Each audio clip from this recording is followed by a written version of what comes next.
दोस्तों, जो इस वक्त 2 दिनों से खबर चल रही है वो एक खबर ऐसी है जिसकी चर्चा खूब है। और ये चर्चा इसलिए क्योंकि उत्तर प्रदेश एक ऐसा राज्य बना है इतिहास में जिसने पहली बार जो जाति शब्द को लिखने के जो स्टाइल रहा है उसे हटाने का काम किया है। तो ये हटाने का काम क्या है, क्या निर्देश है, इस पूरे मामले को समझते हैं। सबसे पहली बात ये है कि जब आप अभी कहीं देखते होंगे तो किसी गाड़ी पर लिखा होता होगा या तो राजपूत, ब्राह्मण या फिर क्षत्रिय या फिर ये जो जाति सूचक शब्द हैं ये ऐसा लिखा नजर आता होगा। आप जब एफआईआर दर्ज करवाने जाते होंगे तो उसमें भी आपको एक कॉलम मिलता होगा जिसमें जाति लिखना अनिवार्य होता था, लेकिन अब ऐसा नहीं होगा। ये खासकर उत्तर प्रदेश के लिए। उत्तर प्रदेश में जातिगत रैलियां करने पर भी एफआईआर हो जाएगी और रैलियां करने पर बैन लगा दी गई है कि अब जातिगत रैली नहीं कर सकते। सोशल मीडिया पर भी सख्ती के कदम उठाए जाएंगे और एफआईआर, अरेस्ट या मेमो में भी जाति नहीं लिखी जाएगी, कास्ट नहीं लिखा जाएगा। ये सीधे सीधे तौर से 2 दिनों से जो चर्चा है उससे हम लेकर आए हैं, क्योंकि आप में से कई थे जिन्होंने ये सवाल पूछा था कि ये जातिगत विवाद आखिर है क्या और जाति हटाया मतलब क्या हटाया, समझ में नहीं आया। तो आसान भाषा में इसे समझने के लिए हमने ये वीडियो लाया है। इतिहास में ये पहली बार है जब किसी राज्य में जाति सूचक शब्द को हटाया गया है। लेकिन ये भी चीज है कि किस किस से, तो ये कहा गया है कि जो पुलिस एफआईआर है, अरेस्ट मेमो है, उसमें भी किसी भी व्यक्ति की जाति नहीं लिखी जाएगी। जाति पर कोई रैली नहीं निकाली जा सकती है। ये यूपी सरकार का अब तक का सबसे बड़ा फैसला माना जा रहा है। अब इससे ये भी होगा कि इसका असर राजनीतिक पर भी होगा।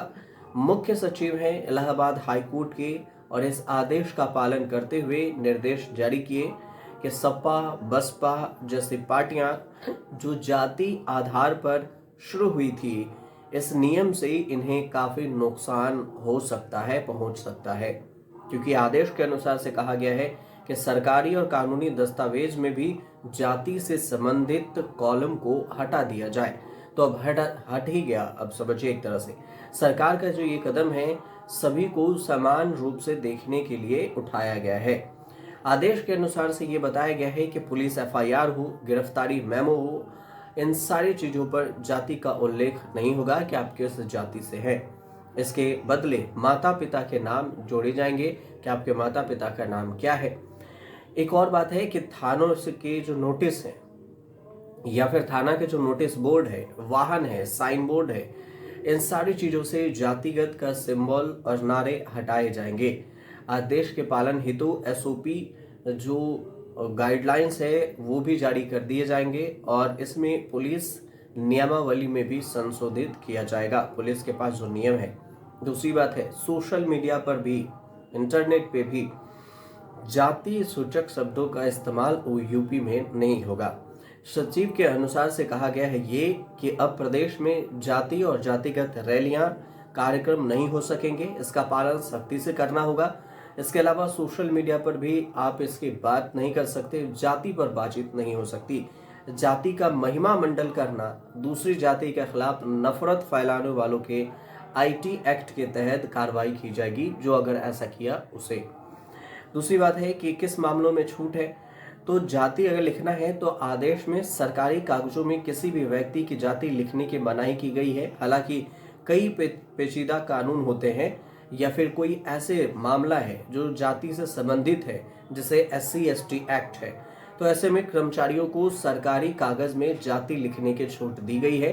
एससी एसटी एक्ट होता है कि हरिजन हो, उन पर अगर कोई अन्याय हुआ या फिर उन्हें जाति सूचक शब्दों का इस्तेमाल किया गया अपर कास्ट के द्वारा, तो वहां पर वो जाति लिख सकते हैं और केस हो सकती है जिस पर एससी एसटी एक्ट लग सकता है, जिसे हरिजन एक्ट भी कहते हैं आप वो।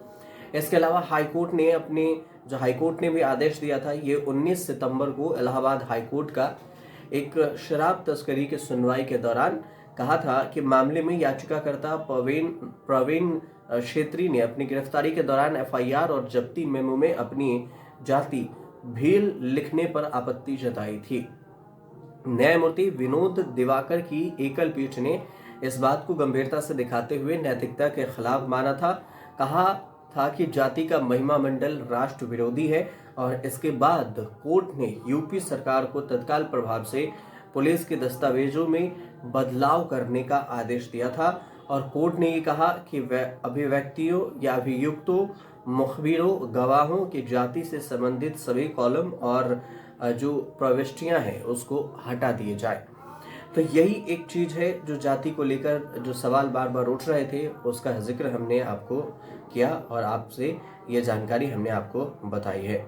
आपको जानकारी सही लगे और समझ में आ गई हो जो ये जाति वाला चीज क्या है, तो आप हमें कमेंट जरूर कीजिएगा। अगर अब भी कोई कंफ्यूजन रहा हो, क्या आपको समझ में ना आया हो, तो आप हमें बताइएगा। हम कोशिश करेंगे कि कमेंट में आपके सवालों का जवाब जरूर दे सकें।